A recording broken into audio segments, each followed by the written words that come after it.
All right, welcome to episode number 106 of Decentralized Revolution. We're, of course, a podcast from the Libertarian Party Mises Caucus and Mises PAC. I'm Aaron Harris. I've done most of those 105 previous episodes as the host.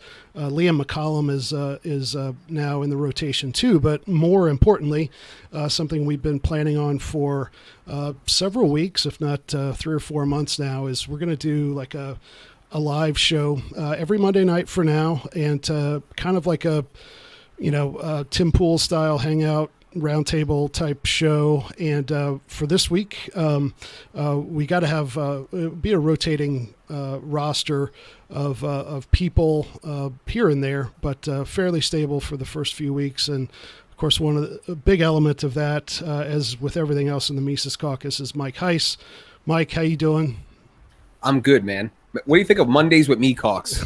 That just came to me just now. Yeah. We've been struggling with a name. How about just Mondays with Me Cox? Yeah, so we're going to keep everything kind of in the Decentralized Revolution podcast feed. This show and the interview shows that Liam and I will be doing. We'll still be doing kind of Ask an Austrian type episodes, like Liam used to be the host, the off-screen host of the Ask an Austrian podcast, which was separate, but now it's all kind of in the same feed. And Mike, you got maybe another idea or so. I'll let you tell people about your idea and about who we have on with us tonight. We're trying to revamp and almost relaunch the video content. Frankly, we just haven't been doing as well as we could with the video content. Sometimes we give away, I feel like, our own narrative by not being as present as we could be or should be in the video realm. We've really rely on our email to do the heavy lifting to kind of keep everybody up on what's going on with the caucus and all of that. And that's something that we want to remedy. So we're going to do that by shooting for having 3 shows a week. You're going to have the kind of the standard one-on-one internet or interview format that Liam is going to be leading on. That's kind of the bringing on an author, bringing on a professor, bringing on an expert, and deep diving on a book or an article or a topic, to really get into the nitty gritty. Show 2 is going to be, this isn't the official title, but Mondays with Me Cox. And like you said, kind of this more round table where we have a guest and we go over the news and try to keep it light and have some fun. And then soon enough, I have a baby coming up here on the 8th, so I'm going to wait until after that. But then soon enough, I want to launch my own show every week where I kind of take on more of the cultural stuff and get back to some of the stuff that I was doing about 10 years ago, talking with rappers, talking with vocalists, talking with artists, talking with people in the gaming community, and really trying to tackle that end of it. So we'll cover the education, we'll cover the news, we'll cover the culture, and, keep everybody up on what's going on with the caucus. We'll bring in, organizers and just, have at it. Yeah. So, Mike, tell us, I met Brandi through you just a few weeks ago. So why don't you introduce her? So one of our co-hosts for Mondays with Me Cox is going to be Brandi Bishop here. Brandi is one of our organizers from Massachusetts. I met her through Brody Elwood, who is our IT director. Brody, why don't you tell us a little about yourself and introduce yourself to the audience? Hello. I am a Twitch streamer, an artist I'm a recovering commie.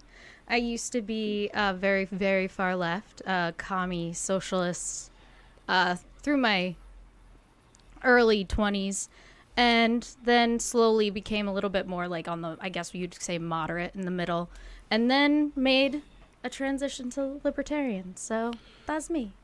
How did that happen? What tipped you over on this side of things? Well, I would say my gateway drug was actually Milton Friedman and Thomas Sowell. Okay. Economically, kind of changed my mind on socialism. Thomas Sowell especially, because he was also someone that came from like the communist philosophy, and he just explains things in a way that's very easy to understand. So somebody's asking in the chat what platform and stuff, where can they find the other stuff that you do, Brandi?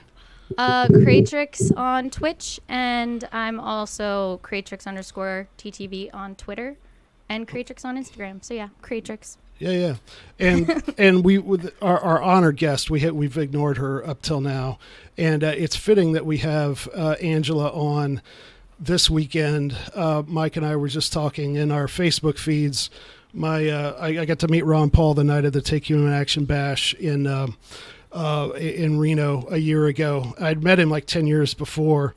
And so I got to meet him again and get pictures with him. So all this stuff has been coming up in our memories of last year. So it's been 1 year since the Reno reset. And of course, nobody deserves more credit for that than Angela. So, and you've had a very eventful 2023 so far. So how are you doing? I'm doing great. Glad to be here. Taking a little break away from the baby. He's upstairs hanging out. So I'm glad to be chatting with you guys, helping you to kick this thing off. I love the new format. I'm looking forward to seeing it again. I want to be a frequent guest, so bring me back. I'm doing great. Stoked to be here. Yeah, we'll see how you do tonight and see if that merits a return audience. But you'll do all right, I'm sure. Before we forget, you got something that you wanted to tell people about. Was it tomorrow night that you're going to be doing? Oh yeah, tomorrow night we're going to be live streaming from the official Libertarian Party accounts to do a recap of the first year of the takeover and talk about our vision and plans for the next year. Yeah. So naturally, you might think we would get into all that tonight, but since you're doing that, we'll touch on some LP stuff, obviously, but if you guys are interested in that type of stuff, just go to, look at the LP's feeds tomorrow to get more of the details on that. So Libertarian National Committee on YouTube. Okay. Yeah. All right. So there's a lot of so everyone's gonna have to settle for what the caucus is doing, not the party. That's tomorrow. Yeah. So anybody do any Memorial Day weekend? It's kind of a slow news weekend in some ways, but compared to last Memorial Day weekend, it's very low key for me. We were all pretty keyed up last year. Spent some time with the family and finished up the data project, so that's good. Yeah, I've just been working, same stuff as usual. Okay. So what, as far as stuff in the news, it seems like this happens over and over again. Whoa, hold up. Hang on. Let's not go to the news yet. I'm going to have to touch it. Okay, go ahead. Why don't we do this? Why don't we do our own little, how do we feel about the Reno reset 1 year on? Why don't we talk about it? We can't just say, it's 1 year and then not talk about it. Yeah. Okay, I'll go first. So like I say, I was really proud of what we did there to come on with the Mises Caucus, I think about 3 years before that. And, I had a history with the Libertarian Party in Ohio for a while, from about 2010 to 2016 or so. A lot of good people there, but kind of the standard libertarian drama just kept kind of happening over and over again. And then I was kind of out of it for a little while. And the former chair, who shall remain nameless, 2 chairs ago, made some comments about Tom Woods and Mises libertarians, and I tried to get out, but they pulled me back in, like in Godfather 3. Aaron, that was 3 chairs ago. Okay. What was it now? That was 3 chairs ago. Okay. You had Whitney Bailu, and then you had disgrace chair number 2. I forgot with about Bishop, and then you had disgrace chair number 1 with the other one. Yeah. I forgot about Whitney. How long did that last? But we all did. It's like the Gerald Ford. Anyway, but so coming on. So after he made those comments, I started interacting with Mike on Facebook, and I can't remember the details, but I remember the first interaction I had with you was not positive. I was like, who is this guy? But somehow I followed you and I got to know you. Then eventually I was like, okay, I'm going to get involved again. But if there's any of this drama and just low character stuff that happened when I was involved with the LPO, I was like, I'm out. I'm married now. I have an actual life. I don't need this. But so I got involved with you guys, and within the caucus, there has been no drama. Everybody's honest. Everybody works hard. And so the payoff from that of accomplishing, I didn't think we were going to pull it off last year. I thought it would be close, or that we would win, but through some sort of chicanery or whatever, that they would somehow take us to court or tie things up. So to have the victory we did with, 2/3 and more than 70% majorities on all the votes, I was just really pleased. And I feel good. We've been doing a lot of behind the scenes stuff and kind of retrenching and getting back to what the caucus is.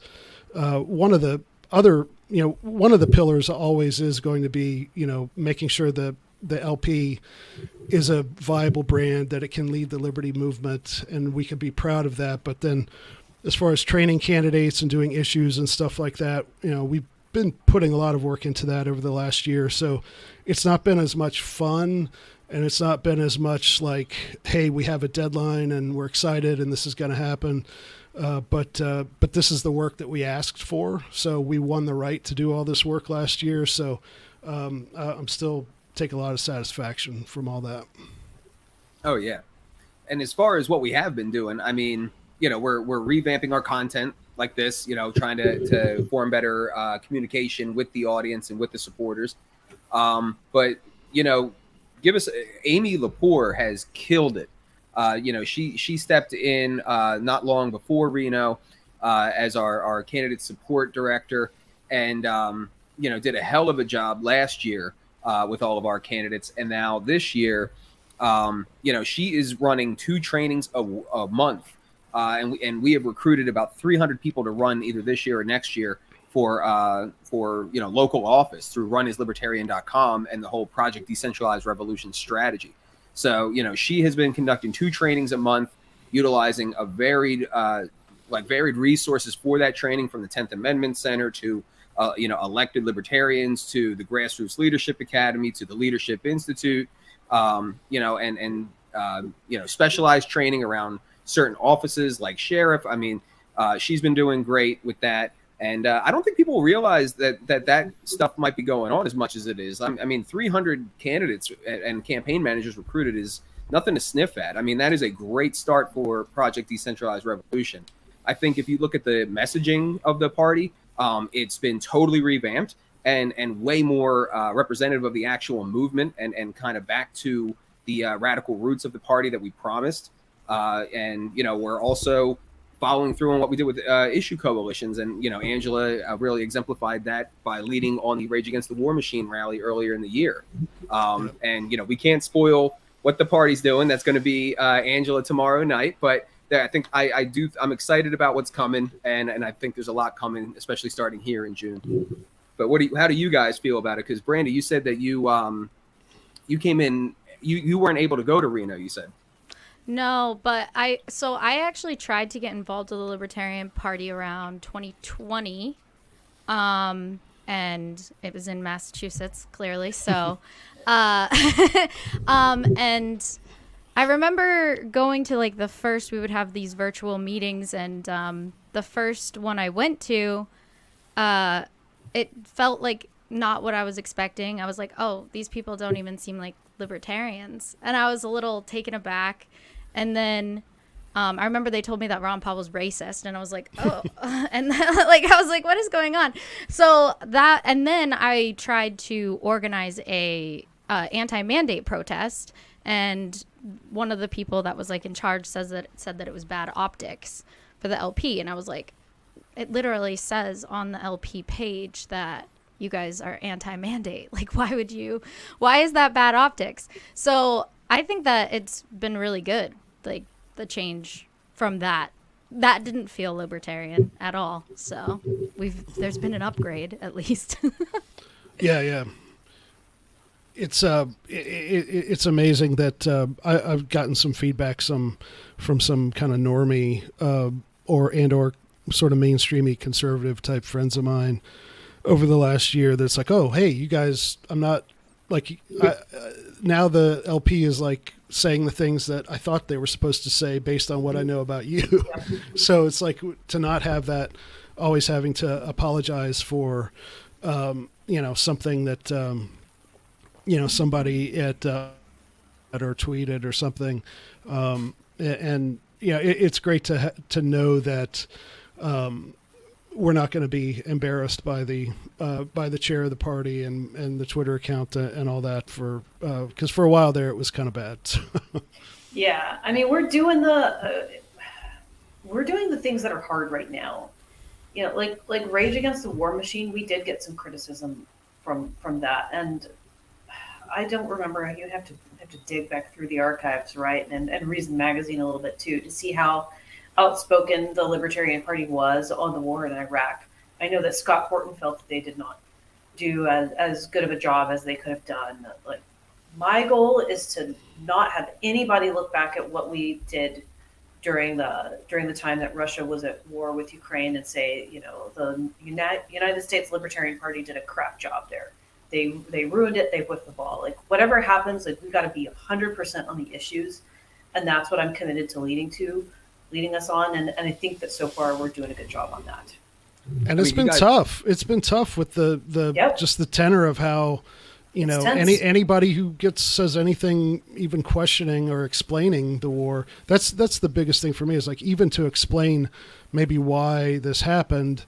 If you even start doing that and going, back to 2014, they're just like, oh, what are you, pro Putin? And so to do what you guys did, and I know there was some behind the scenes stuff with the rally stuff that was really kind of tough to take. So I just appreciate being able to take the hit on some of that stuff, so we're on record as being against this whole thing. So right. It's very important. We got to be at the forefront on all of these issues. That's what the party should have done on lockdowns. We're lucky that you stuck it out, Brandi.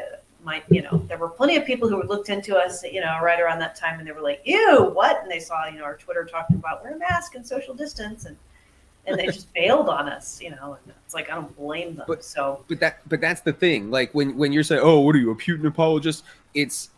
It's harder to be right in the moment. Yes. But that's when it matters, because when all the pain comes after, it's all opportunity cost at that point. So you have to take the pain up front to be brave, so that the historical record is in your favor, and then you build that credibility and that consistency long term.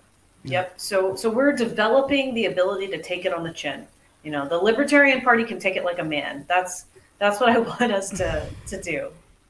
Well, and the thing of it was with all the people concerned about optics, and we talk a lot about behind the scenes. Mike and I talk. Respectability politics is that's kind of what the LP was always about, and even back when I got involved around 2010, it was very much a lot of good people in Ohio at the time, and they were really focused on really playing that game. Wearing a nice suit, going to talking to the local media, playing all that game, and if we do that, then they'll put us in the local debates and let us get interviewed in the newspaper. And eventually, if we're professional and we play this game and we show that we're the best of the blue and the best of the red, that people will just come around and will eventually win the argument. And the Indiana party was, and I think still is, kind of like that, very sort of pragmatist respectability politics approach. And that sounds nice if you believe that American politics is what they taught you. I'm old enough to remember the Schoolhouse Rock thing in like the 70s and 80s. It's like, a bill becomes a law this way. This is, the civics. If the civics book explanation of politics is true, then the Prague respectability politics thing is the way to go, but it's not. And so realizing that it's not that, and being willing to be seen as outside the bounds of respectability is the only way we're going to win credibility with people who can actually be reached. So, and we're doing that. So, yep, we're going to do it on more issues too. We're just getting started. Yep. We're going to do it again and again and again, and so we're going to develop a high tolerance for pain, I think, when it comes to some of these issues. But it's going to pay out for us in the long run, because I know Mike feels me on this. Like, we've got to adopt a low time preference strategy. Yeah. That's Absolutely. What we've got to do. We've got to be the only choice. Long vision. One more quick victory that I remember from this weekend a year ago. I was getting off the plane. I ended up on a plane with James Gentleman, our guy up in Minnesota, and we got off the plane, and the article from the Southern Poverty Law Center had just hit, and we're reading this, and I'm like, yes, we finally made it on the list by those guys. So that's a good sign that we really have arrived. And since then, there's been a couple of other national articles saying, oh, this rift within the Libertarian Party and all that, and And we didn't overreact to that stuff. We put the truth back out there. We just kept doing what we're doing, and it's paying off. And like the low time preference is the key. That we're not gonna we're not going to elect a Misesian libertarian president anytime soon, but we are going to work this strategy and hopefully move things toward the decentralized revolution. And It's going to take a while, but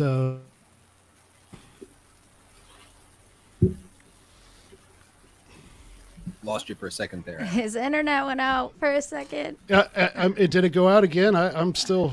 Everything's been fine on my end, but I live in Knox County, Tennessee, kind of on the country north side, out in the country, and sometimes it's so I apologize. So Mike, go ahead.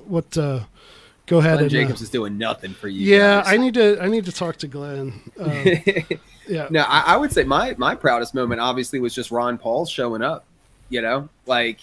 People might not realize this, but he came and did that on his own. That was essentially a freebie because he supported us, and he wanted to see the Libertarian Party become something that represents and waves the flag of libertarianism. So that's like an extremely proud moment for me. And, I think that was the perfect rallying cry for everything that happened the next day. So yeah, as far as what we're going to be doing as a caucus, we already did the Take Human Action tour. That was a brand new concept. Events around the country with a diverse set of speakers. We made some really good contacts out of that. Became friends with a lot of libertarian-owned businesses. That's going to work for some of our future endeavors. We've become friendlier with FEE and several other libertarian institutions. They're appreciative of the work that we've done with the party. And also did trainings at those events in addition to the 2 trainings that we're doing a month online. So, we're really doing everything we can to kind of recruit people for these city council layer races to nullify the feds and insulate the community from the feds. So that's going to be, the main thing moving forward. And, I won't get into all the details, but we're going to be looking into some, restructuring of our organization. We're right now the only actual legal entity that we have is the PAC, which is incredibly limiting. So we want to look into opportunities to kind of better serve our audience and better serve our support base and start creating some more, let's say, win-win opportunities with our support base instead of just like begging for money. Right now we can't sell stuff, we can't advertise stuff, we can't. There's a lot of things that we can't do. So we're looking into what we can do to change as all the regulatory jargon to better accommodate you guys with that, and then revamping the content as we gear up for 2024. Yeah. So we can sell a few little things now at misesmerch.com if you want to get a t-shirt or something like that. But as far as like expanding what we can do and other ways to make this economically viable and fund the stuff that we want to do. So we've been working hard on that too. And another big accomplishment we did this year is mostly Mike and Dave Hines, that Project Decentralized Revolution document. I'll link to that on the show notes page at decentralizedrevolution.com/106. Like, we've gotten a lot of great feedback from that, and people who have come over to the party because of that.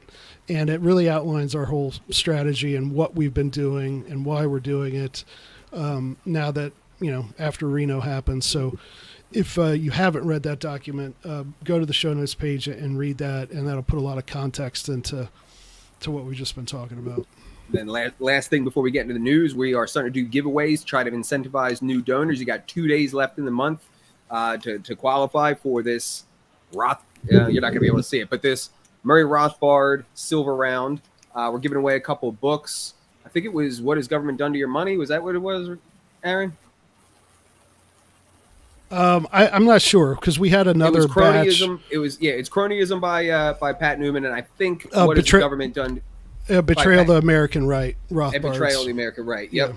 So if you become a donor now, $5, $10, you are automatically in the running for one of those books or the Murray Rothbard Silver Round. So we're going to be doing more stuff like that to, again, try to give back. So Every little bit helps. If you want to help us get delegates in 24 to, implement the next things that we need to do, let's say with the bylaws, or to keep the leadership in charge so that we can keep the messaging how we want it, we're going to need your support. If you want to support local level candidates who are decentralists and doing the nullification thing, we need your support. So sign up, $5, 10 months, $10, whatever you can do. We appreciate it. TakeHumanAction.com. I don't know. I'm thinking I might just. I like this DeSantis guy in Florida. I think I might just go back to being a Republican. Well, let's start there. Yeah. So, the DeSantis thing, like he's. My gut take, and I might be stealing Brandi's thunder on this, but like, I think he's George W. Bush, who's just like a little smarter, and he knows that the anti-woke stuff is the only way that he can win that Republican nomination. And most of the stuff he's doing with that I like, but I have no doubt that once that doesn't serve him anymore, or if he was in a different political situation, that I think he's just he's just, like I say, he's a smart George W. Bush, and I think on foreign policy, he would just be horrible. So that's my gut. Yeah, I mean, I think that the one thing I don't like about what he's doing in Florida, even with the anti-woke stuff, is some of it seems like a little bit of an overreach. Even if I might agree with the sentiment, it's still giving the government too much legislative power over even what private companies do or what people do, individuals do. So personally, I don't see him in a even higher position of power. I think that power will end up getting wielded in the opposite direction if a Democrat gets in charge after him. Yeah. Yeah, if he comes in and makes some really aggressive dictates at the federal level on woke policy, that's going to come and swing back and bite us in the ass really hard with the next presidency. I mean, I think we should be doing, like, from a libertarian perspective, I don't want there to be any laws, like, ever. Obviously, I think it's important we protect children. I think that's really basic. Like, we're opposed to murder. We're opposed to some basic things here. We're opposed to property theft and damage. We're opposed to hurting kids. But, like, dude, don't be trying to pass laws to ban, drag shows from adults and that kind of crap. Like, that's the kind of stuff that makes me nervous. It's going to come back to hurt us. Like, yeah, you could just not go. Like, they're awful. It's not good entertainment. Just go do something. I enjoy them. So I enjoy a good drag show. What do you guys think DeSantis's like read of the situation is? Because from my perspective, like, like the moment and the environment that he's stepping into. Okay, yeah, like the one thing I do like, and this isn't even him per se, but I do like that, like, his announcement was on Twitter and there was all these millions of people, and you're starting to see that that YouTube monopoly get broken up in that way. That's cool. And he raised like $8 million.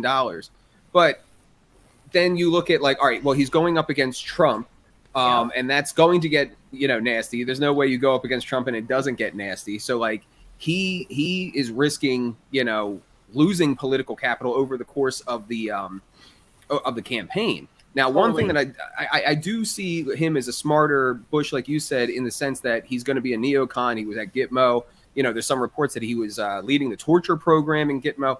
But at the same time, he has done things. He has achieved things that the conservative movement has been starving for, that actually starts to push back and punch back against the left. And he stands to lose that credibility. So, like, because, I mean, do you guys really think he's going to win the nomination? No. I don't either. And I think, low energy announcement. Like, Donald Trump, Orange Man bad, but he's like really funny. He's got, when he was running in his first term, he was retweeting memes on Twitter, making jokes at everybody. Like, that's fun. It's interesting. DeSantis is going to be a low energy Jeb. That's like, and that kind of makes me sad, because I think, aside from some of the critiques that Brandi had, like, he's done some pretty cool stuff in Florida. It's like I would rather him just keep doing your thing, So- you know, like you do you. So what's his read? Like, why is he even doing this? If it's that much of a long shot, because I think I think what's going to happen is Talked him into it. the center, the kind of center right, the moderate right, the establishment types, they might go for him, which is just probably going to play into Trump's hands, Yeah. Totally. you know, and fuel kind of the vengeance narrative. So with all of that, like, what is the angle that DeSantis even has here? To me, it's a smart thing. He's 44. This guy's younger than I am. He's run for president. I'm trying to come to terms with the fact that somebody who could be president is now younger than me. But I think that it's all upside for him. So, like, if he gets in and loses to Trump, he'll have credibility in the party. He'll have, he'll do a lot, I think, to endear himself to, I think he's going to not like, strictly speaking, attack Trump as to basically say, if he's smart, he's going to say, hey, Trump, you did a great job, but you didn't follow through. I'm younger. I'm better. Vote for me. That's his tack. If he does that, he doesn't tick off the Trump base. If Trump wins, then he's got Trump as a friend for 4 years, potentially. If Trump loses, he's the front runner in 4 years, and he's still under 50 years old. And if Trump, in the meantime, if Trump gets, somehow some actual legal consequences, if Trump has a heart attack, like, something like that, it's basically, why not be in the game? Because you could end up as president if something happen one way or the other. So I think it's all upside for him. And at the very least, he's just getting name recognition for 4 years from now. So you think it helps set him up for the future, and that there's higher upside to that than there is downside of basically flaming out from Trump? Well, what are the odds that he's going to lose the governorship if he loses the primary? Probably 0. still pretty low. So what's the downside? Yeah, I think that even if he loses badly to Trump in the primaries, like, he can still hold his head high. It could cost him presidential prospects in the future. Possibly. I mean, did I hear you, Aaron, say that if DeSantis won, that he would have Trump as a friend for 4 years? Did I hear that right? No. So if if Trump wins the nomination and somehow DeSantis plays it right and basically makes friends, then he's going to be seen as the heir to Trumpism. I think he can pull that off, because he could lose that in this. If he ends up being the darling of the moderates in the GOP, and Trump really hits him on that, like what you just put up from Dave Casey. Shout out to Dave Casey. Yeah. Then he'll get the reputation as being never Trump rebranded, and that's going to be tough. But if DeSantis stays strong on those cultural hot button issues, he's going to be the one. He's going to still be more Trumpian on those things than all the other wet dish rags that are in the Republican race. So it is kind of a dangerous game, but I think it's, unless he's a complete idiot, I think he can still be very, very conservative and appeal to the post-Trump party and not reveal how much of a company man he is. I think he's slick enough to do that. There are also just a lot of people who liked Donald Trump, but they're just burned out on it. They're just burned out on the revenge narrative, but they're still Republicans. They're still going to vote for him. I don't know. I actually think DeSantis has like a little bit of a chance, because I think that a lot of Republicans are burnt out on Trump. Yeah. Well, no one thought Trump had a chance, and then yeah, I don't know. Even though I like Vivek. The other guy. Well, if there's anyone in the GOP that I'm rooting for, it's him, and if there's anybody in the Democrat Party I'm rooting for, it's RFK. Yeah. Brandi, Vivek who? Ramaswamy? Did I say it right? Did I butcher it? I just asked you that because I know you were having trouble the other day pronouncing it. Honestly, call him Vivek, right? Yeah. First name basis, we're boys. when you look at Vivek, and he's got some great, I mean, he just did an interview with Tom Woods. He did an interview with Michael Malice. He just did a great interview with Jordan Peterson. When you the basis of his campaign is, big government and big business. If you go to RFK, the basis of his campaign is big government and big business. I actually think that if we have a solid libertarian candidate, that there's an opportunity with to almost like make friends with both of them and kind of create this whole bulwark of, yeah, we have like a fascist takeover that's happening, and it's both of them, you know. And then this is another thing where libertarians like the LP taking back the narrative is so important. We have not, like the LP has not done a very good job of grappling with the realities of corporatism, you know, and how it blurs the lines. And I think we have a really good chance to assert ourselves in that realm and build up our credibility by kind of, you know, call it an alliance or whatever. But, you know, I'm absolutely from the sidelines rooting for RFK. Now, I know people would say, oh, well, he's bad on guns and he's bad on the environment. I know, but the Democrat Party is bad on those things. And they're bad on war, and they're bad on censorship, and they're bad on these other things that he's great at. So I would love to see the Overton window of the left, you know, at least in those aspects, come our direction and see essentially normal people who happen to be leftists reassert themselves. And he's pushing it. He's pushing it in our direction. He's literally showing up at Pork Fest. What? I mean, yeah. RFK Jr. He was just at the Bitcoin conference. That's awesome. We are moving that Overton window. Everybody wants to court our vote in this election. So that's great. And Vivek, I know he's been on Tom Wood's show before, but the fact that he's moving in these circles, you know, and trying to court, you know, some sort of libertarian appeal is great. Like this is what we want. You know, obviously we want our candidate to get in there and to make the impact, but short of that, we want everybody else adopting our ideas. So I think it's win-win already. It's win-win, and I could already hear it now. Mike is saying that we should support the Democrat or something like that. These are primary candidates, and they're not going to win. Yeah. If there's anybody that we stand to gain who is on the left, it's going to be a JFK or a RFK guy. Yep. If there's anybody who's in the GOP that we stand to get, it's going to be a Vivek guy. Yeah. You know what I mean? So like we have nothing to lose, in my opinion, by, you know, kind of almost forming like an alliance with these anti-establishment primary candidates. Because, I mean, think about it. When's the last time you saw this? I mean, you had Tulsi, who was the anti-establishment candidate on the Democrat side, you know, last time around, but that's it. I can't remember a time when you had solid anti-establishment primary candidates like this from both sides who were more or less united on the narrative. Well, wasn't Bernie technically anti-establishment? He was. Keyword is was. Yeah. Was. Yeah. Anti-establishment trademark. Yeah. So here's my question, and I'm curious to know Angela's take on this, because as you know, the Libertarian presidential candidate, the vote total in various states has implications for ballot access and stuff like that. And I, in the back of my mind, in the front of my mind, I'm worried. I am thinking that there will be at least one big challenger candidate to the Republicans and Democrats, of, you know, whether it's RFK or Vivek or this guy or that guy, or like a fusion ticket. Like I think there's a real possibility that the LP finishes 4th or 5th this year if a couple of high, people like, you know, RFK could be like a Ralph Nader type, something like that. So do you see there being a non-libertarian, non-green candidate?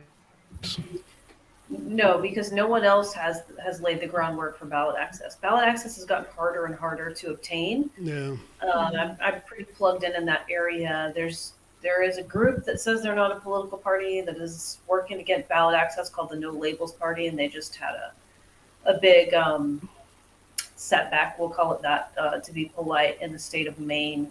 I think that they were hoping to run a fusion, like unity ticket, that was going to be very moderate and very centrist. And they are understanding how difficult it is to really get ballot access, and to also have like some sort of like branding. Trying to slap this thing together at the last minute with ballot access is a hard sell sometimes to people, because they're like, well, who are you and what are you about? And if you say, I'm just kind of like things and stuff and like a placeholder, and I don't have a candidate yet, but what if I did? That's not really a very compelling argument. So yeah. I'm not worried about it. I do think we're going to have a lot of people courting our vote at the last minute, saying, I want to run on your ticket. I don't think that's going to be RFK Jr. It's not confirmed, but I'm starting to kind of get the vibe that he might have signed that little Democrat unity pledge, which RFK? it's like, yeah, the little commitment I don't think to so. vote. I don't think so. I would be curious to hear why you think that. And the reason I think not, is in the interview that he had with Counterpoints the other day, they actually pressed him on this and said like, well, if push comes to shove, would you endorse it? And he's like, I wouldn't endorse anybody who isn't against the war. Yeah, and when push comes to shove, he won't answer whether or not he signed the pledge. So what that comes to me is that he wouldn't make an endorsement, but he may not publicly do it. There's going to be a workaround. Like, he's certainly not going to flip and endorse anyone else. I think he did probably sign it, but we'll see. We'll see. Yeah. I have a friend who used to work for Bernie. Contacting his super delegates, and he has some feelings, some things to say about the whole situation. Interesting. Yeah. Well, that would be disappointing because I think if he holds up this energy throughout the entire primary season, that he has his own opportunity of having his own little like Ron Paul moment in the Democrat Party. Totally. And a big part of that was Ron basically saying like, no, like I'm not playing that game. And he probably still will. And I don't think that he'll be like Bernie Sanders and literally take the knee. But what bums me out is the thought that energy wouldn't come then to here, to people who were liberty minded, especially the medical freedom movement. They're all in on him just because of medical freedom. They're really libertarians, right? They're not gun grabbing Democrats. They belong with us because the medical freedom movement is part of our movement for individual sovereignty and liberty. But I'm afraid that we're not going to get that energy if he just kind of is like, it didn't work out. I guess I'll just, kind of go into hiding. Like, that would be a bummer.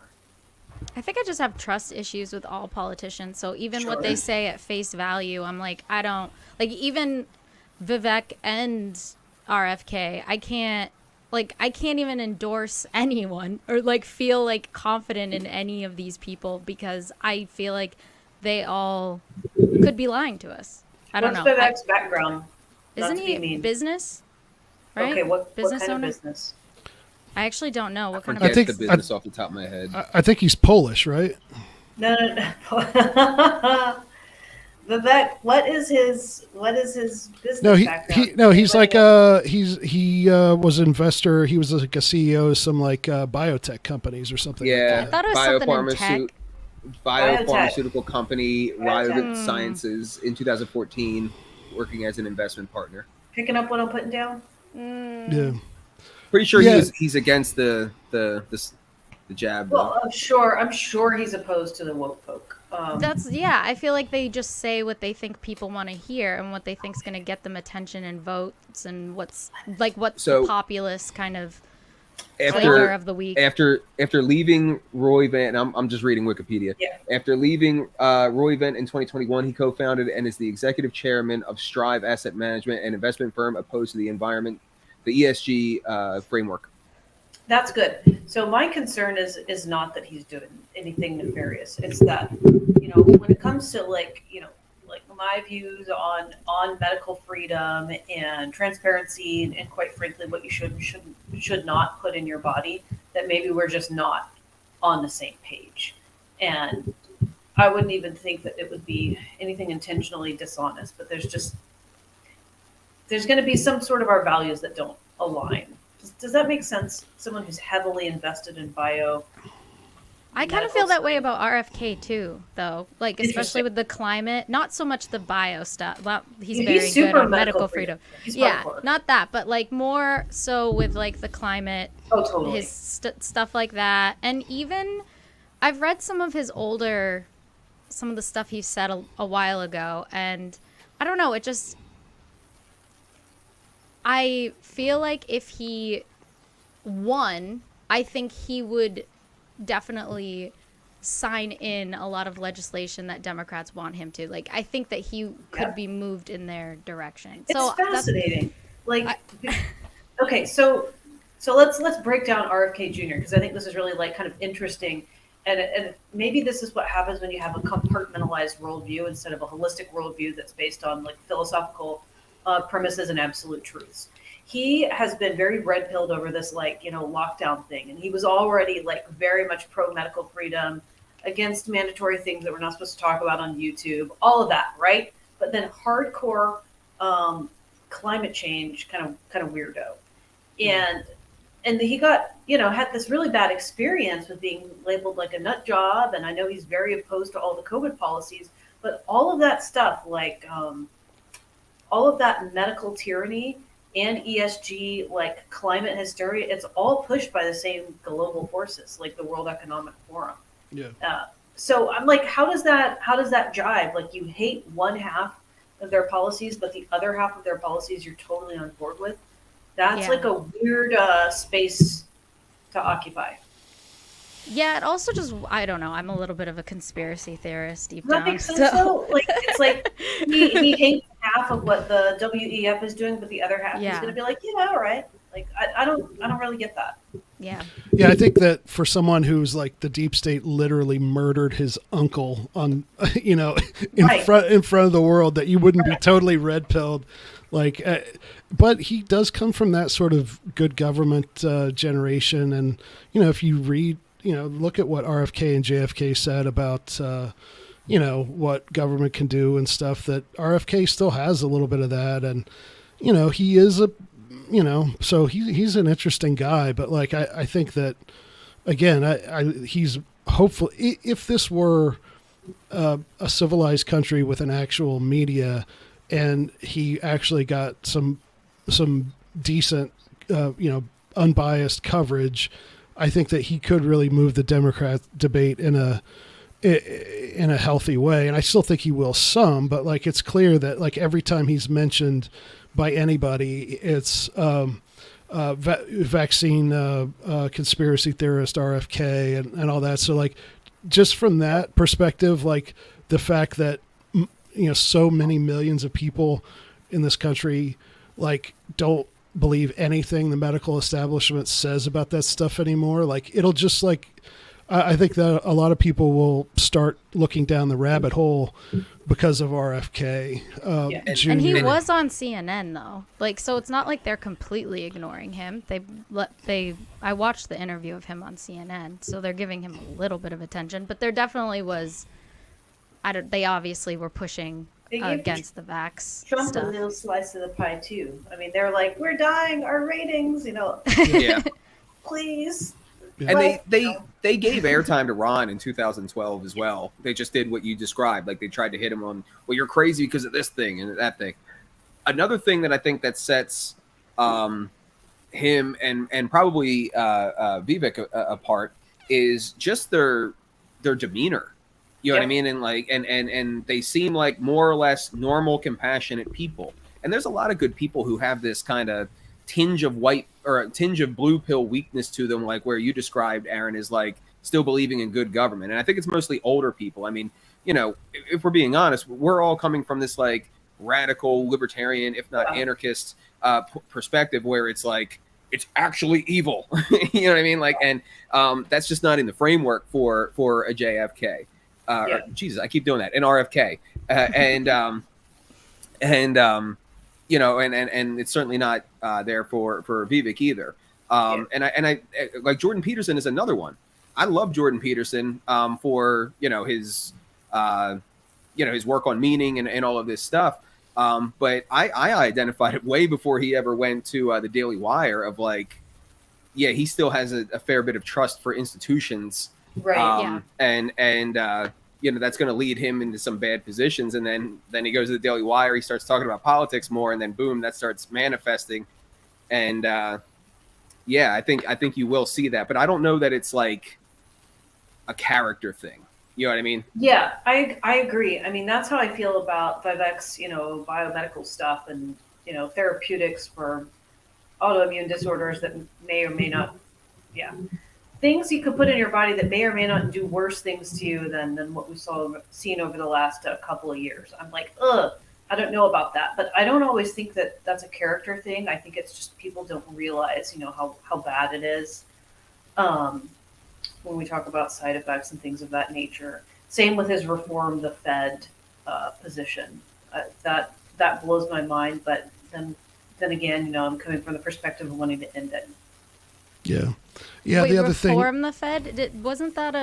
Didn't Ron Paul say that too, though? Well, that was audit. And Ron Paul was end, Rand was audit, the and Fed. now we're down to Audit the reform. Fed. That's what I was Vivek is thinking. reform. Oh, okay. Okay. And also Vivek, he said something that again, I don't expect everyone to have the Jedi level perspective on the politics of the last century that I do, but like he said something about what kind of foreign policy you want. He's like, oh, I want a Winston Churchill foreign policy. Oh, jeez. And if you have RAICO, just Google Ralph Raico Winston Churchill, and you'll find out chapter and verse just what a blood-soaked monster Churchill was from World War I and World War II. He's the absolute worst. He just gave good speeches. Yeah, That's it. That's it. He was a colorful character who gave good speeches, but like he literally like advocated in World War I. I think he was part of the architect of like the policy of blockading Germany to like starve just normal citizens. Yep. Ask everybody in Australia and New Zealand about Gallipoli. Pearl Harbor, there's a whole thing there.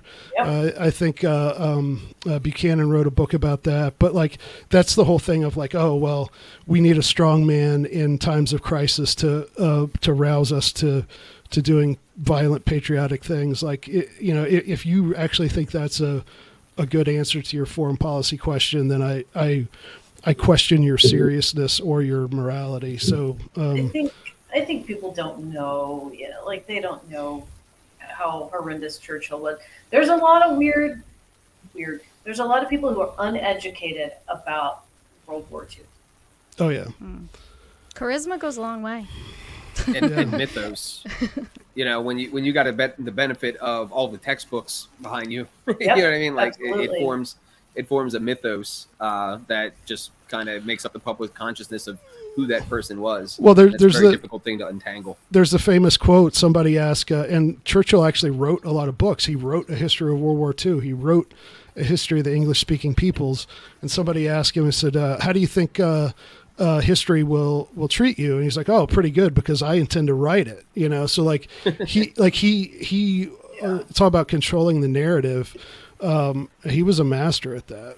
Brilliant guy. I'd love to have a drink with him and a cigar, but I mean, for the same reason, I wouldn't mind meeting a serial killer or something like that. It's like just to see how weird this person is up close. Yeah, I mean, I feel like someone like that, I try not to look at even historical figures as like all bad or all good. Because like I'm sure there might be, like there's certain aspects that were bad and certain aspects that were probably good, probably in person. He might have been a cool dude, I think people have this tendency to kind of paint people with like a very broad brush. And I don't know. I think humans are complex. No one's going to say, my favorite foreign policy president was Martin Van Buren or Grover Cleveland, because they didn't have a lot of foreign policy going on. Yeah. When you think that, when you're asked that question, you're going to immediately jump to a conflict, and usually going to be some sort of war or crisis. And you're going to be like, that guy, I liked what he did with the horrible situation. I think it was good. It's unfortunate, but that's all you ever learn in school. There's no deep dive on a peaceful presidency. Yeah. FDR, it's Abraham Lincoln. It's that kind of crap. Yeah. Yeah. Yeah. Ralph Raico, RAICO. Google him and Churchill, and I'll put something on the show notes page. Yeah. Decentralized Revolution /106. So what else? What is there other stuff we want to talk about, or what's going on? The other big story, I think, is the debt ceiling. Oh yeah. The WWE plot line has run its course. We've run the drama up until the last minute, and of course we have a deal. The deal makes it so that there is no debt ceiling period until January of 2025. So insane. Yeah. It's over a year. Yeah, well, and, what a coincidence! They made it January of 2025. I wonder why they picked that date. I kind of wonder that too. I mean, I guess they both agree of like, well, we both want to, raise spending or something. Like, we're both not going to make cuts. And it's not going to be talked about in the election. Yeah. So it's like, yeah, let's just not have, that's the WWE aspect of it. It's like the storyline has run its course, and we don't need it until next season. So. Well, what if there's like a huge economic issue? Would it come back on the table of discussion within the next year? I think what is. What does it mean to not have a debt ceiling? It's probably similar to not having a reserve requirement for the banks, which, by the way, is the case ever since COVID. But it just means that this debate this charade doesn't have to be trotted out again amidst the election. Now there was a couple things in there that I thought was interesting. Like one thing that's interesting is that apparently gets rid of the new IRS spending that Biden was putting forward. So, okay. Did it get rid of all of it? I thought was it the whole thing? From what I read, that's gone. So haven't they already hired like 80,000 new workers or no? No, I think that if I remember correctly, that was on the table, but has not actually happened yet. Okay. What about all the cheesy training videos of those extremely not talented individuals? I was thinking about this. I was like, firearms. Like who just decides like they want to become an IRS agent? Like psychopaths. I was thinking about like imagine like who goes into that field and is like, you know what I want to do? I want to audit psychopaths. People. And that one dude in a wheelchair, he was like, you know what? Some of them, absolutely psychopaths. But you know what? The allure of safety, I think, is a lot of it. I mean, think about how cushy that job's got to be. Do they get paid well? It seems not cushy to me. I'm going to push back on this. Most of those jobs, you have to show up to work at 8 a.m. like every day. You have no flexibility in your schedule. It's like your office has got flickering fluorescent lighting. You don't have a window, or if you do, it's to the 5th level of a parking garage. Can you work remote? You gotta share a Keurig with everyone else in the office. The coffee is horrendous.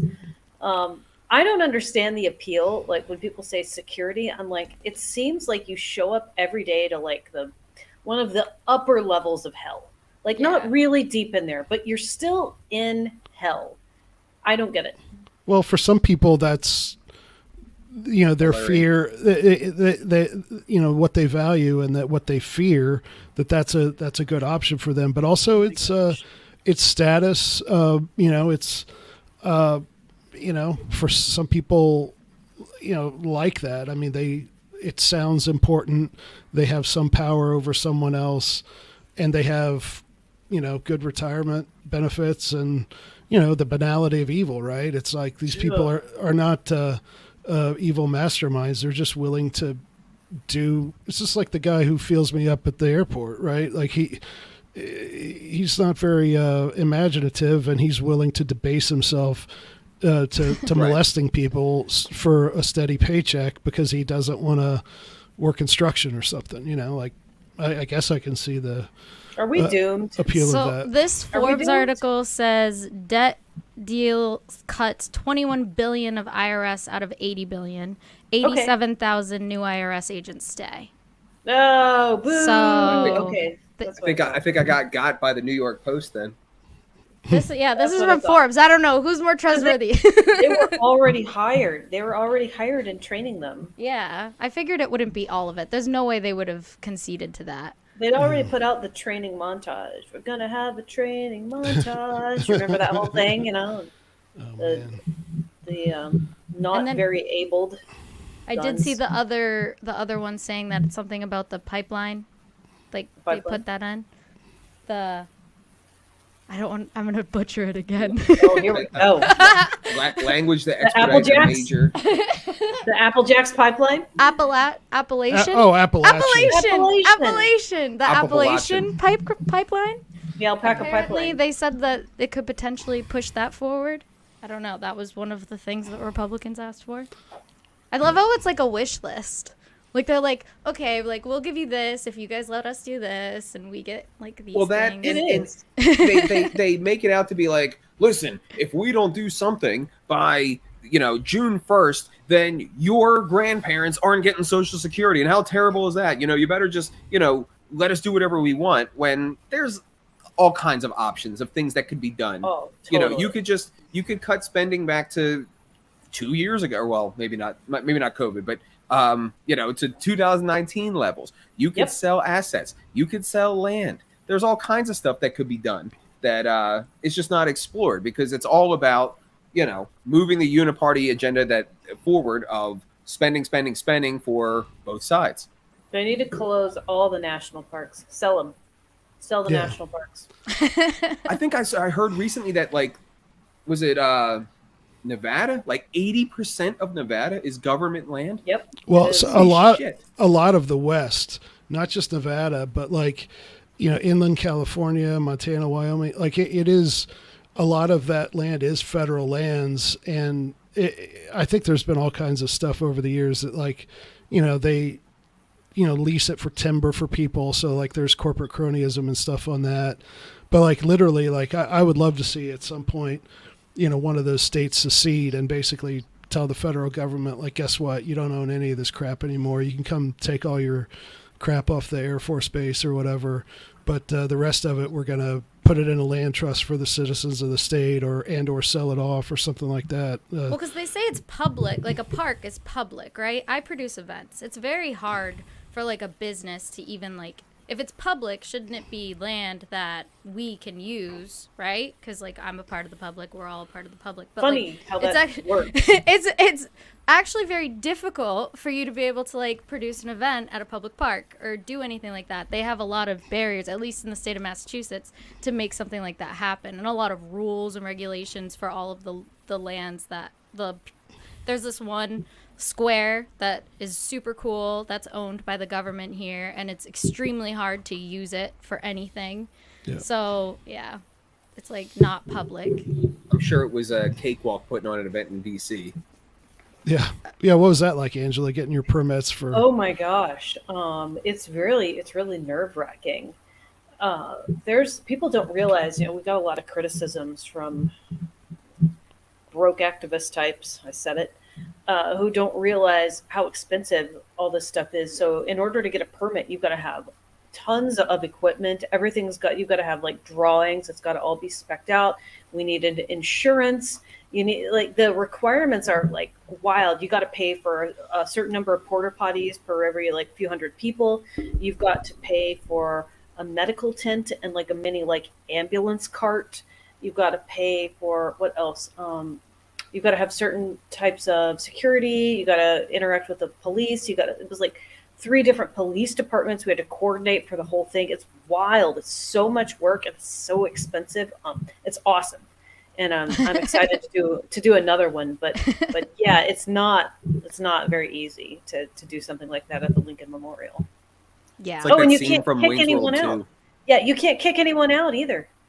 So for all the pushback we got about those evil people with Russian flags, we can't toss them out because it's public property. So they're entitled to be there. Yeah, the people who showed up for 5 minutes for the photo ops and then left. All 2 of them. Yes. Yeah. How dare they? Yeah. Which is, so if it's a protest, it's so weird that even if it's a protest, you have to have all of these guidelines.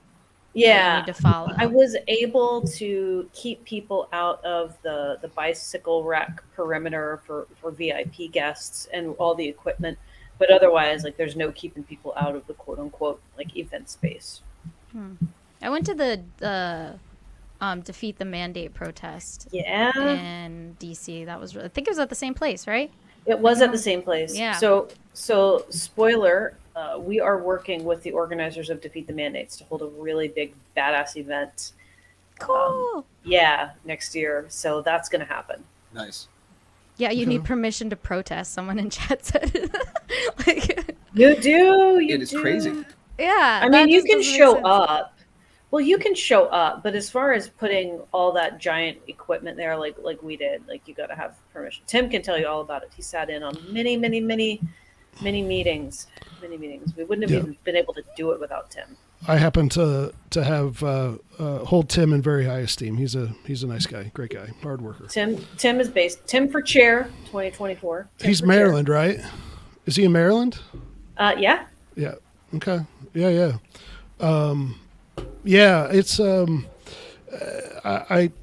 I think that the whole I don't know. I was gonna make a January 6th joke, but probably not good.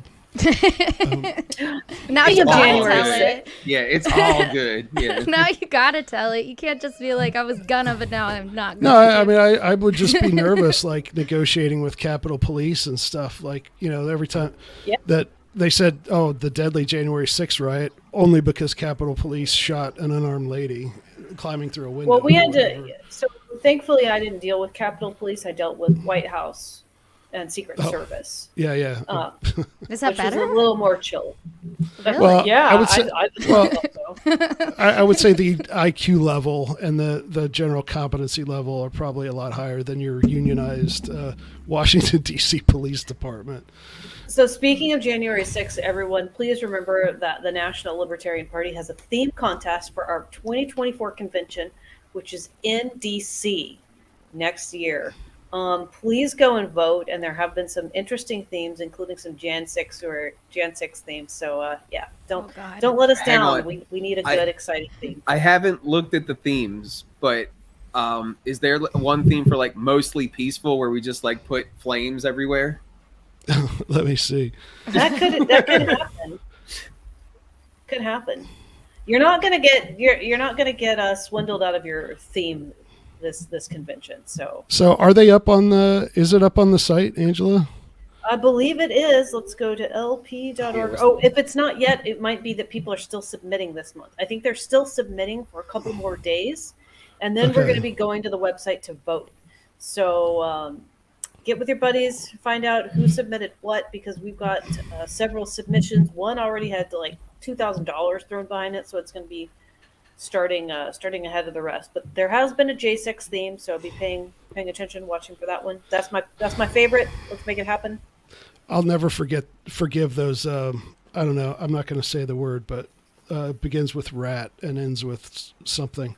That what they did with the theme last convention, it was Liberty Unmasked, and they did like the drama mask, right? Because that's what we were talking about. Yes. Of unmasking the people. Masquerade mask. Oh, yeah, we're not doing that. We're not screwing you over. We're not going to find out, January 6th turns out it's also National Hot Dog Day. You're not going to have that happen. Well, actually, there's probably I would be surprised if there's even one person on the list who knows it. Well, first of all, January 6th is often Orthodox Christmas, which I always sorry, this is going to be a downer, but I have a friend who was from Serbia who every Christmas I would email him Merry Christmas. He would email me January 6th, Merry Christmas.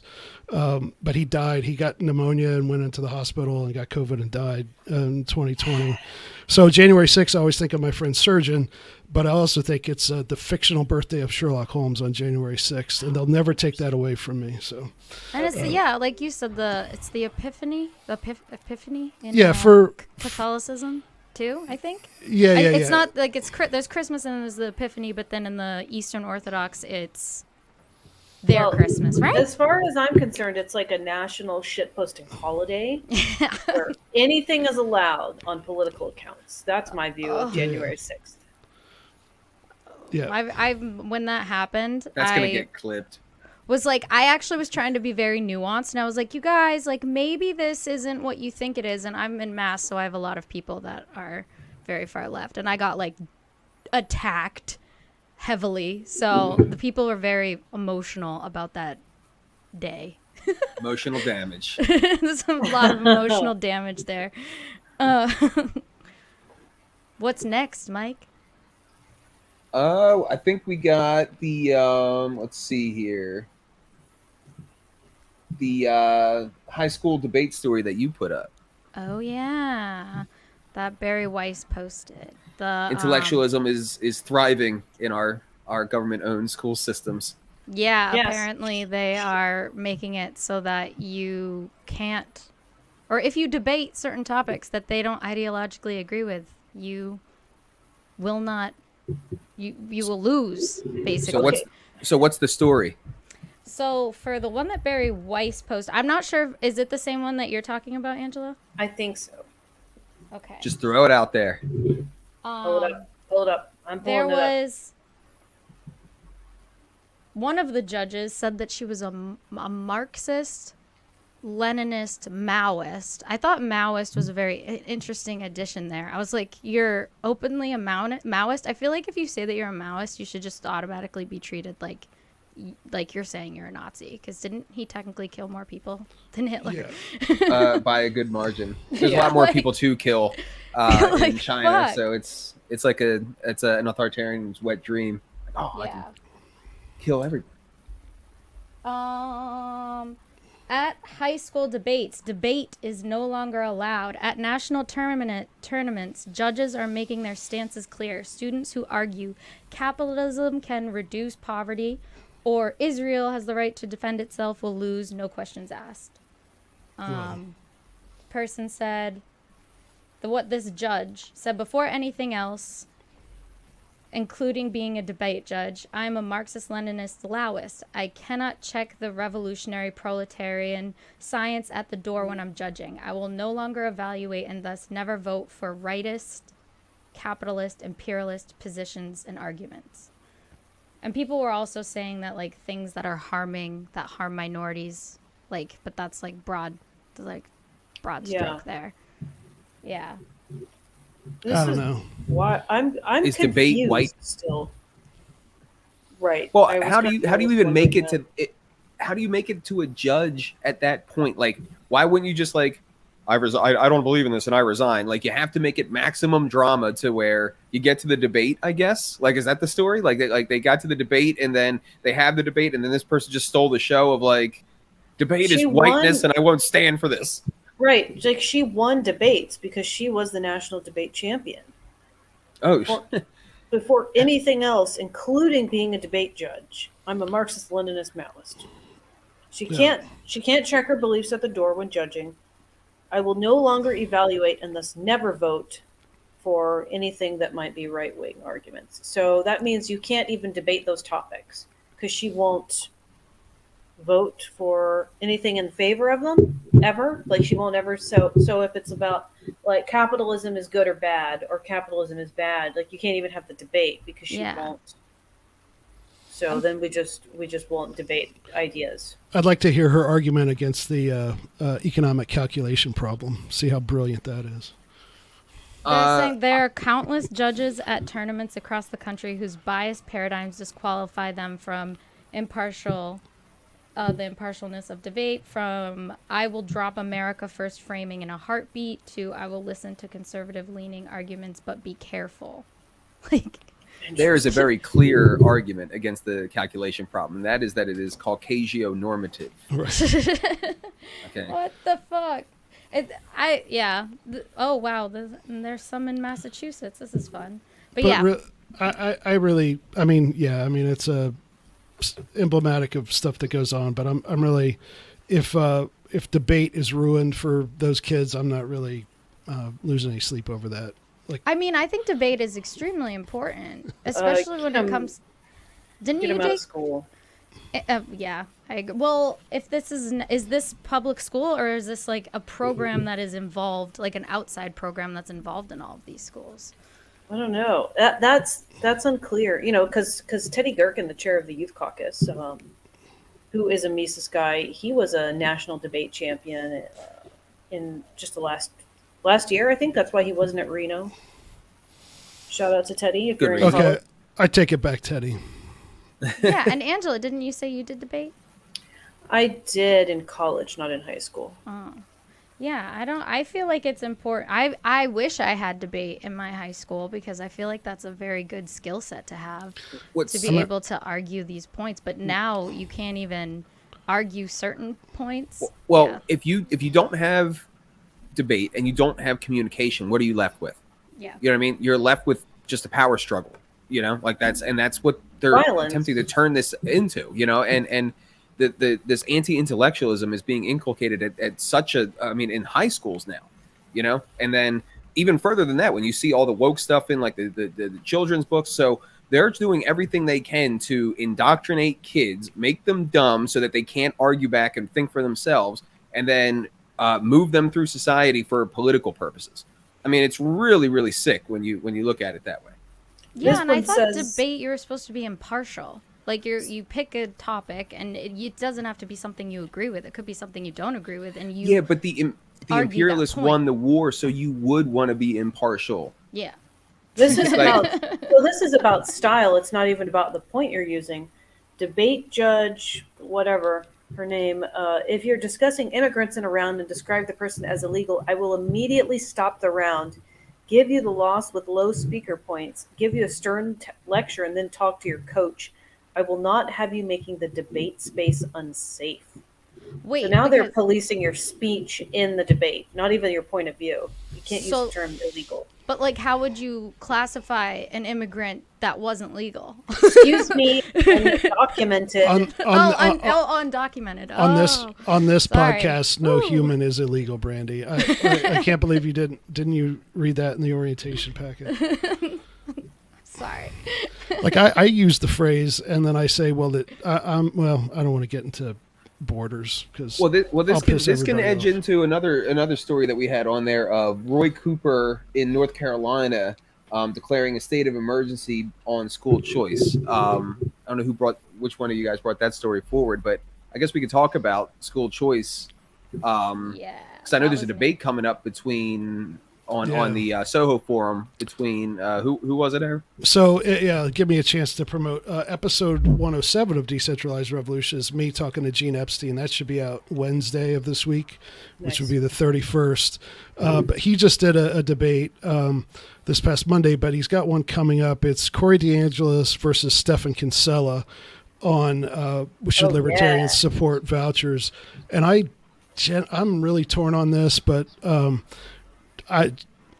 it's going to everything the state touches, it ruins. And so while I'd love to see teachers unions take it, on the chin, I guess I'll say, I think that eventually vouchers will lead to worse outcomes. But I'm willing to listen to the other side. But so what's the story that, what do you say, North Carolina or whatever? What's going on there? Roy Cooper, the governor, declared a state of emergency this week in an attempt to prevent a school choice bill from passing the state legislature, even though his own children go to private school. Ugh. Per usual, Elizabeth Warren, same story. Hate school choice, kids go to private school. Like, but you, it's okay. School choice is only okay when you have the finances to fund it, like when you can financially pay for your child to go. So basically he's pulling some kind of procedural thing to prevent a vote on this. Is that what it is? I can't tell if it's just like, is it just rhetoric, or is he actually is he genuinely calling a state of emergency? No, he declared Monday that public education in North Carolina is facing a state of emergency in the face of extreme legislation being promoted by Republican state lawmakers. Yeah. There you go. But Aaron, you said that you actually are against vouchers?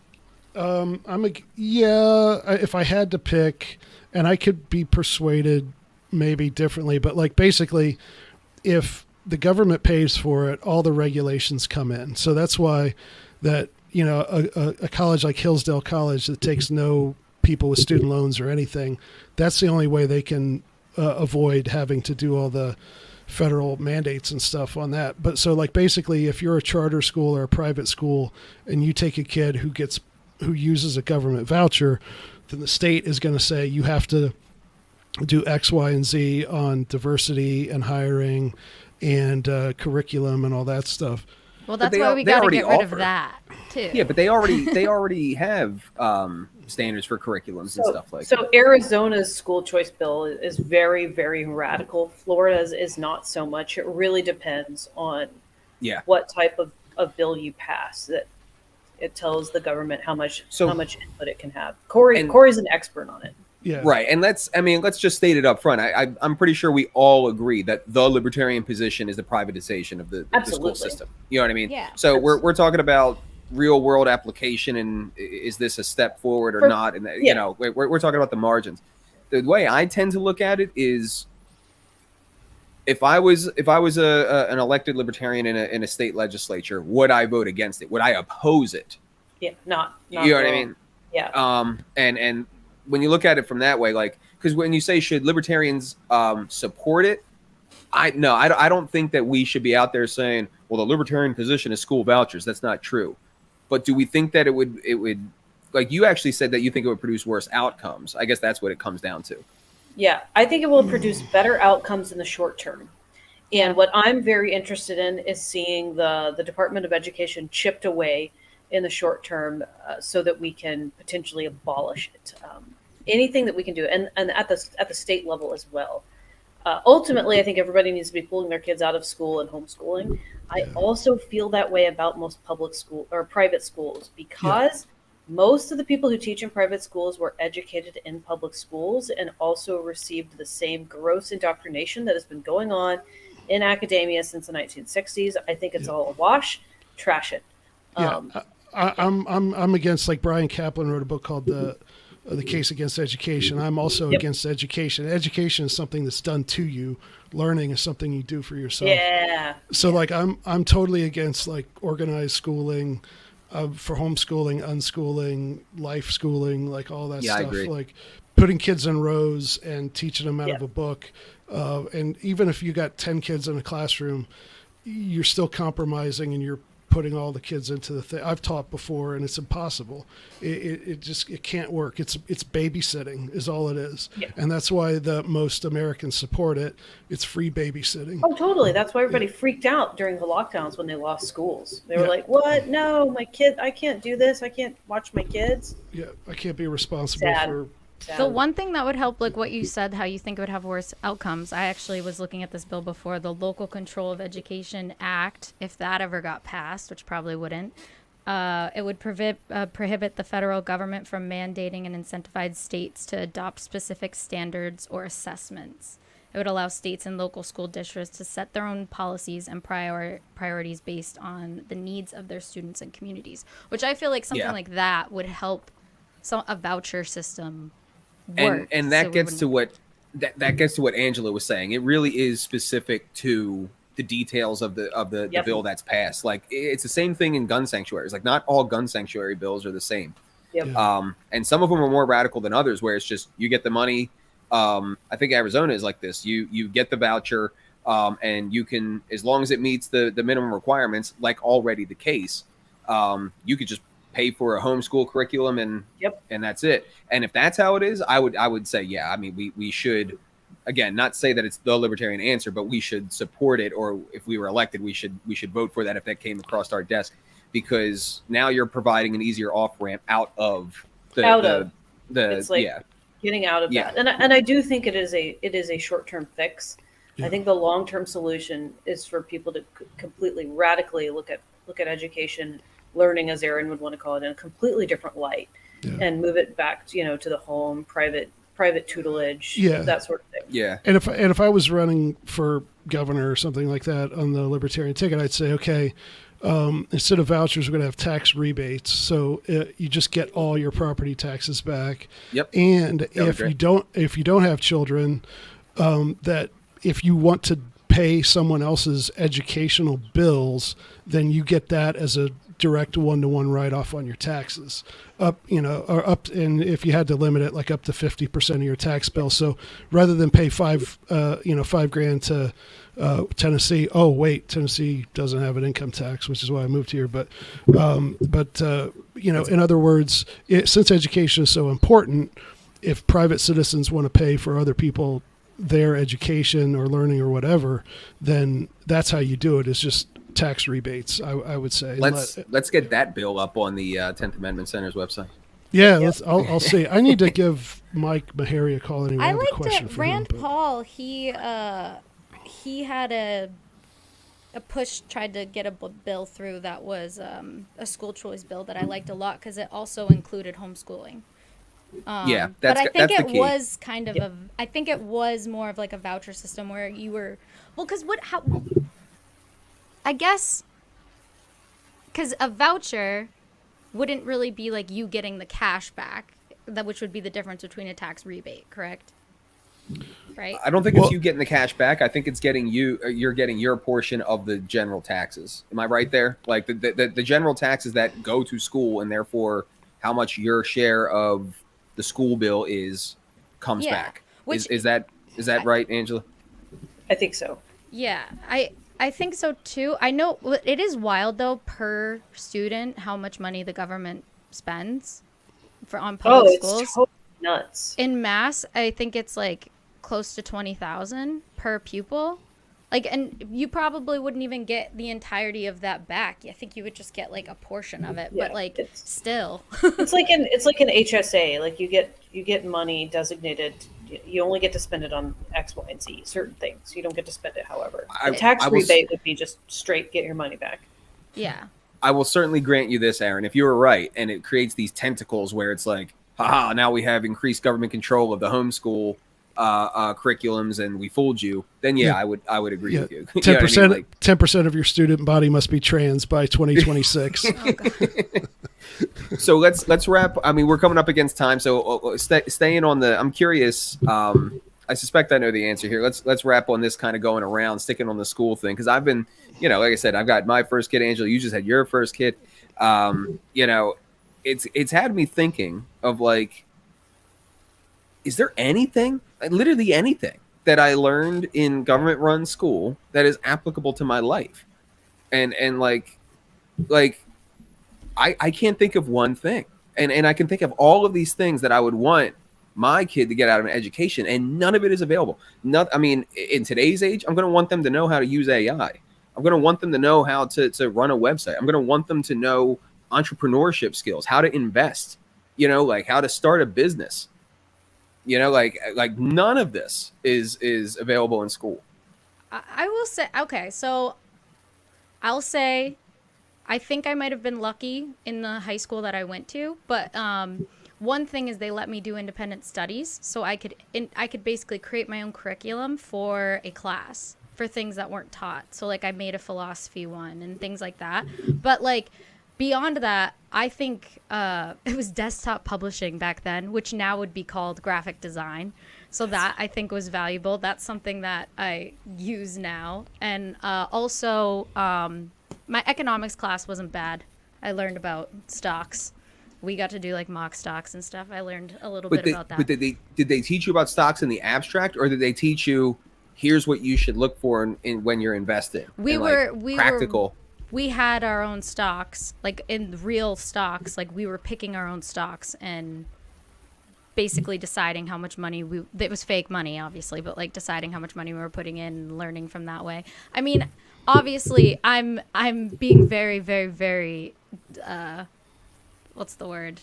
Nice about this. Like, I'm just saying out of everything, art is the one thing that I probably learned the most because I'm an artist and all facets of my monetary life. I use that. So I guess that's about it. But other than that, no. So let's see if I can remember them. Igneous, sedimentary, and I don't know if it's metamorphical or it's Just metamorph something. Metamorphic, Rocks. I think. Yeah. Metamorphic rocks. Igneous, sedimentary, and metamorphic rocks. Cumulus clouds. Cumulus and cirrus cumulonimbus. Every time I walk outside and I see a rock, I'm like, what is it? That's it. That's my public school experience. That's that you apply Rocks that and every day. clouds. Rocks and clouds. Oh, what else? What else? Frozen tundra. Remember the ground types. Taiga, tundra. Taiga, tundra. Yeah. I only remember the weird ones. The Lichens. the mitochondria is the powerhouse of the cell. Okay, so that one I've had to deal with, with my like medical stuff as an adult, but I still don't know what it means, but I know that. What grows in frozen tundra? Lichens. Yeah. Lichens grow in frozen tundra. No, but like most of the stuff that we're the naming meat here and is stuff that, public school. This is the stuff. and like Good Brandi, stuff.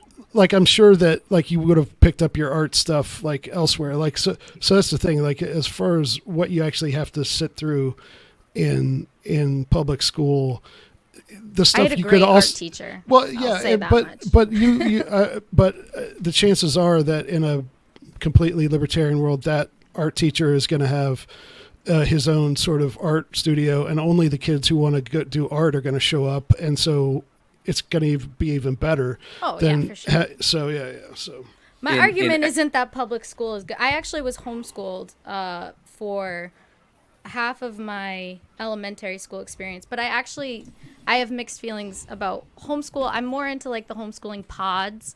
I do think that socialization is really important, and having people be around each other, because I would say that was probably the worst part of homeschooling, but the one benefit I think I got from my homeschooling experience was like independent learning and like having the desire and the curiosity to like independently learn things, which is why when I went to public school, I was one of like the only people that went and used their independent study program, where nobody else used that. But I think that was because being homeschooled genuinely gave me like a curiosity to learn. Which I think is important and isn't really instilled in people in public schools. You're just kind of like parroting. You're not. It's stamped out of them. It's follow the rules, spit back what they want you to know so you can make it to the next level, and try not to get bullied or sexually harassed or, robbed by the other kids. Like that's, like Michael Malice says, schools are literal prisons for children. And for a lot of people, it's the only place that they're going to experience like personal violence or the threat of personal violence. Wasn't it created to create factory workers, like the current public school system? Pretty much. Yeah. It was. It's sort of modeled after the prison system. Yeah, but we're out of time. But yeah, John Taylor Gatto, read his stuff on that. But that's why there's a bell, and you go from place to place. It's like a factory. Yeah. But we are up against time. I think first show, the new format went well. So let's do plugs. Yeah, Angela, tell us about your event tomorrow and anything else you got going on that people need to know about. We're doing a live stream tomorrow night. I think it's 7 Central. You can follow it on all of our all of our socials. So Libertarian National Party on Twitter, Facebook, YouTube. If you're interested in joining the party, if you need to renew your membership, some of you in the comments. Some of you need to renew your membership, please visit lp.org and hit us up. We'd love to see a $5 a month commitment from our members. Let's make it happen. Yep. Brandi. You can see me on Twitch at Creatrix.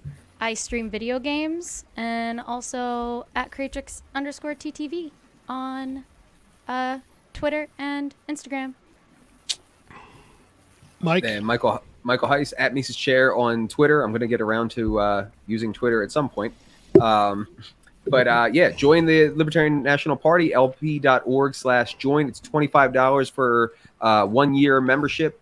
You guys can afford that. Come on, let's be honest. You can afford $25 a year. That's like what? $2 a month, $2.30 a month. You can do it. Help, if you support the Mises Caucus takeover, we got to pump the numbers up. We could use your help, make us look good. And then likewise with the Project Decentralized Revolution, the local strategy, the nullification strategy. If you want to support all of that, go to takehumanaction.com and become a monthly donor to the Mises Caucus for as little as $5 a month. Or at the very least, go to misesmerch.com and grab a shirt. Yep. Yeah. So decentralizedrevolution.com/106 is the show notes page for today. I'll have that up hopefully tomorrow. And then episode with Gene Epstein coming up in a day or two. Liam McCollum has interviewed Dan McKnight, so that's episode 108 coming in a few days too. Also, I'm very rarely on Twitter because it's horrible.